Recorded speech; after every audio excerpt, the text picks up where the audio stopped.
Ayan. So, meron akong mga pangpaswerte sa taong 2024. Ayan, susubukan po natin.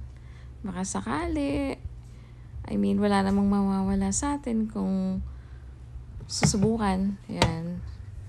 So, meron akong gold coins. Ayan siya. Puno ng gold coins siya. I don't know how much. And then, ayan siya. Puro gold siya. Oh. And then this one is brown sugar. Para sa matamis ng pagmamahal. Charot. And then white rice.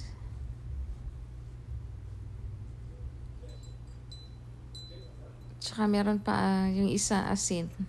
Hindi na record. Tapos meron naman akong wind chime para sa harap ng pintuan ng aking banyo kasi sabi nga nila hindi raw maganda yung may magkatapat yung hagdan at saka yung pintuan ng banyo. So, ayan ha, pink na pink. Ayan, ito yung powder room ko sa baba. Ayan.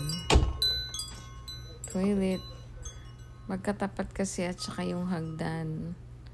Pagbaba mo ng hagdan, pintuan ka agad. And then, at the same time, maganda din daw yung may wind chime ka sa labas ng sa harap ng pintuan ng bahay mo. Tapos ito naman, may bell. Ring the bell. And may mga Chinese displays. May dragon. May Buddha, golden Buddha. Candles, kandila. Ayan. Yung iba ginamit na kasi mabango daw. Ayan. Pangpaswerte daw. Kaya ring the bell. Ayun, oh. Meron pa akong money tree. Tapos, meron din siyang may tubig din pala siya. Ayan, sabi nga nila pang paswerte daw. Kaya, itry natin. Ayan, meron naman akong sea salt. Kaya naman siya nilagyan ng label para hindi siya gagamitin. This one is just for display lang. Sana all.